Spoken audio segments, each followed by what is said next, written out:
Today we run up to Wyoming and see if we can't bag 3 antelope.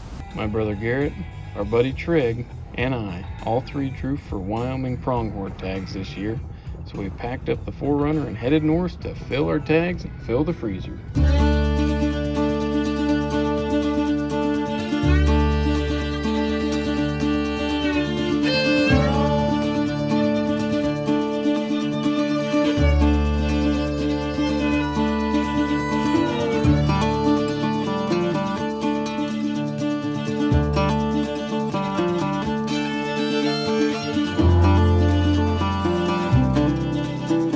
On our way up, we dropped off Trigg's dog Hondo with his parents, and they bought us a pizza.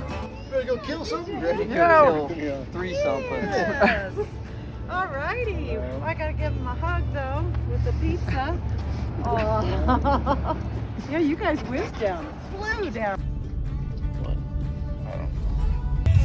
Payday and Mountain Dew. Blueberry Red Bull. Scalding coffee. Payday and Mountain Dew, my magic stay awake driving potion. I've been getting really good at spitting through a straw. Coffee. Update. The Payday and Mountain Dew have worn completely off. I feel great. Okay, update. It's 1:10 a.m. We're in our unit and we're trying to find a spot. Find our bearings. Passing all the deer. Deer, antelope everywhere. It's still dark. Trying to get a jump on it. Everybody that's probably staying in the hotels. So we're gonna be in the thick of them. Garrett, a couple buddies, and I came up the year prior to bag Garrett's first antelope up in this unit, so we kind of know our way around. Pretty big bear. That story might show up later in a different video. Okay, Trey, give us another update on what we're doing. Well, it's almost 2 o'clock AM. in the morning, yeah. At this point, I have no clue where we are or what we're doing, really. Kind of just waiting for the sun to come up. I don't really want to sleep. I mean, we're gonna have to wake up in like A couple hours. a couple hours. So Not even worth maybe we just stay up all night and I brought up. This is that turn. I suggested we should sleep with the antelope pronghorn, but I guess we're not doing that. So and now we've made it to a location that they say they know. I don't know if I believe them. I'll make this pizza last for possibly 3 days. Shout out to Bojo's. Colorado pizza. We're bedded down for the night. 2:35 a.m. Dry camp. We're gonna get up in 45 minutes. Colin is tired. I don't even know what I am anymore. Hungry. This pizza also comes with honey that you can dip in my hair. It comes with honey you dip your crust in. Kind of eccentric. Very eccentric. Big ass forehead. If you don't walk up to a herd of antelope in a general vicinity, we're going home. Colin's face. Where? Just dip it in and like carry it across your Golden hair. Across my forehead. nice and sticky. So we went to bed at about 3 a.m. and got up around 6 something, way before shooting light, and figured we'd get a jump on the day. You think that? Just in case. If you go out there, never hurts to have a handful of extras. Oh, well, where are they? We still had quite a while before legal shooting light, so we figured we would try to soak up as much warmth as we could in the car and clean the fog out of our eyes that we had built up over the night. That's a coyote, or I'm just seeing shit. Yeah, you don't seem like ears moving. Might be an antelope. They're not much bigger than a coyote. Look at them yo-yos. Yo-yos. Coyotes and yo-yos aside, Each one of us had successfully drawn an either sex tag. Our goal was to bag 3 buck pronghorn in 24 hours. If successful, it would be Garrett's second Wyoming pronghorn, and it would be me and Trigg's first. It would also be Trigg's first ever big game kill. Trigg was eager to fill his tag first, while Garrett and I were just as eager to see Trigg's first case of buck fever.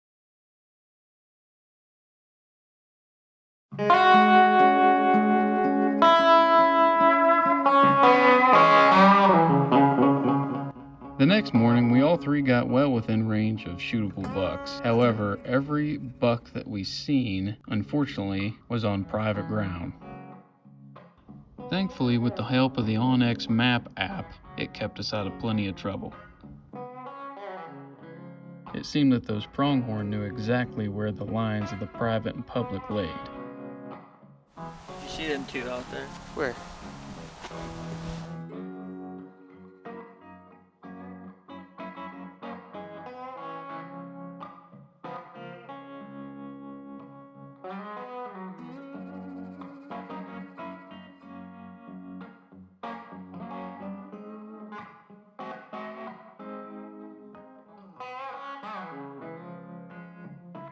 Got her done.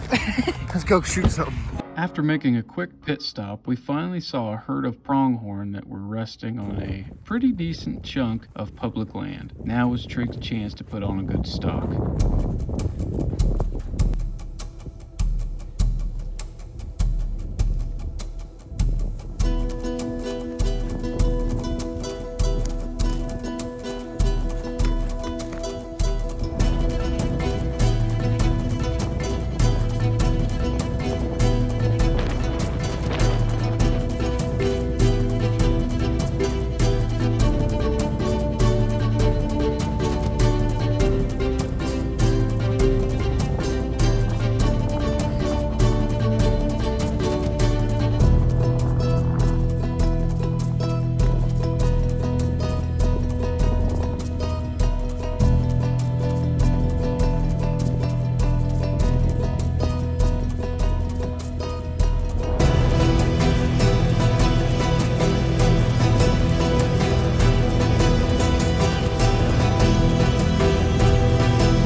I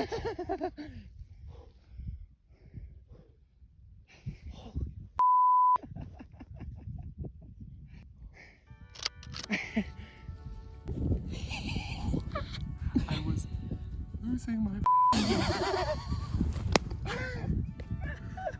I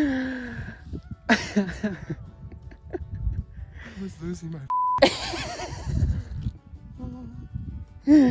I'm thinking, is he gonna? I wanted to have a good shot. Oh, good. And he wouldn't just fuck. And I couldn't get my nerves under control. I heard you breathing. I almost, like 4 or 5 times, I almost shot him walking. I'm thinking, I mean, he was about to go. oh, I know. They were about to take off. That was all nerves. That was all nerves. You could have easily, I mean, I could have easily just dumped him walking. Yeah. Like, so easily. I hope Garrett heard that. I can't believe he stopped. I can't either. Honestly. I couldn't, I like, I don't even know how close. I'm thinking, I looked in the camera and I'm thinking and I looked up, I'm like, he's right there. Oh my God, he's so close. No, I that was complete nerves. I just wanted to get it done right. Good job. I'm shaky as but this says he's laying at 149. Shit. Good job. I'm glad I didn't that up. Because that was like, that was way too easy. Well, I was just watching him. I'm thinking, if he's calm, the does are calm. How are they not seeing us? I know.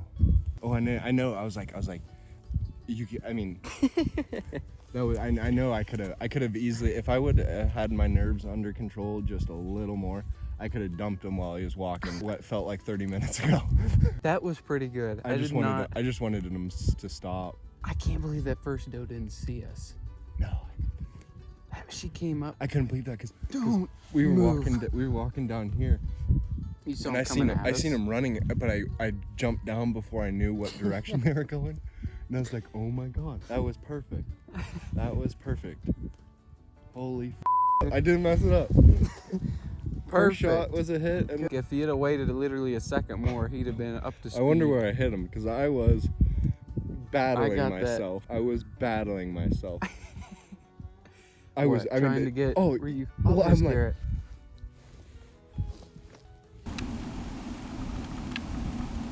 I think he still thinks there's something over here. I'm running at it, and then it was all me fighting myself. Well, he's just going like this here, and then we start whistling. I kind of. He went stupid easily. Anyone could have just, if it weren't for nerves, you know. Yeah.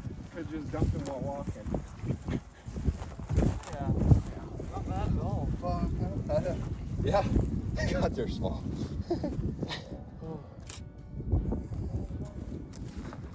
He's thick. Oh yeah, you hitting good. Oh yeah. That's perfect. You couldn't ask for a better shot. Oh man, that's unreal. That was sick. Yeah, like I said, I'm gotta go grab in my rifle, or I'll shoot. Like if he, you know. Yeah. No, it was perfect. I got a little worried when they ran over and were already all the way on the other. But yeah, fucking hell. Now picture time.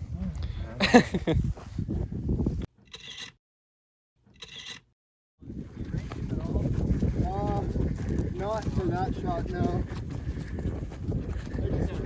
Close enough.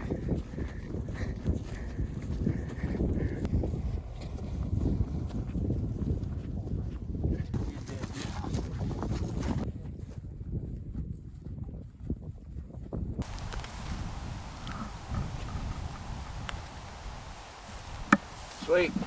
For being in such a cold, well, like snowy, it's surprising how thin their fur is, or thin their fat is. Like they're comfortable when it's -20. No, but my dad always used to let me help with skinning out the elks.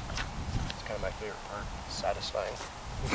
After boning out Trigg's antelope, filling his tag and filling his portion of the cooler, it was our turn. Intermission. We ran back to town to get dry ice and bought out McDonald's. Back to the show. Holy sheep. On our way to and from town, we passed up a number of shootable bucks. And by we, I mean me, because I was next up to shoot.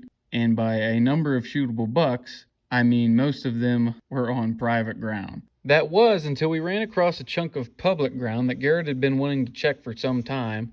And just over the hill, we saw a decent herd that had an exceptional buck in it.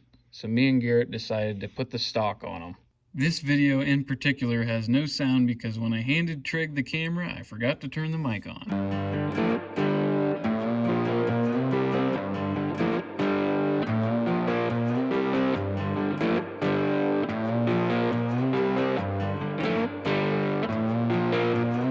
Garrett put his rangefinder on the lead buck of the herd and found out he was pushing somewhere around 300 yards. We tried to close the distance without getting busted, but we figured we had reached our limit. Even with shooting sticks, I was not 100% positive I could make an accurate shot with our grandfather's .308, so I traded Garrett for his newer .300.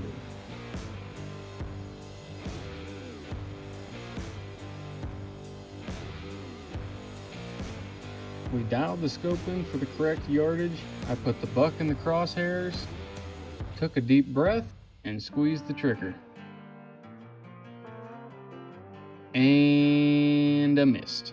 I shot just over top of the buck. Now I'd like to say the hair trigger on Garrett's .300 snuck up on me, but you know the old saying, a poor craftsman blames his tools. On top of the fact I was pretty amped up. For the rest of the day, I honestly felt sick to my stomach. If I would have known those were going to be the last pronghorn of the day that we would get a shot at, I probably would have taken a more careful shot. We slept in the car for the second night in a row and figured we would get up early and get a jump on the day. Morning number 2. Let's see if me and Garrett can fill our tags today. Whew. Garrett and I both agreed that if we could not get a shot on a buck for each of us, we would settle on does. Oh, here we go.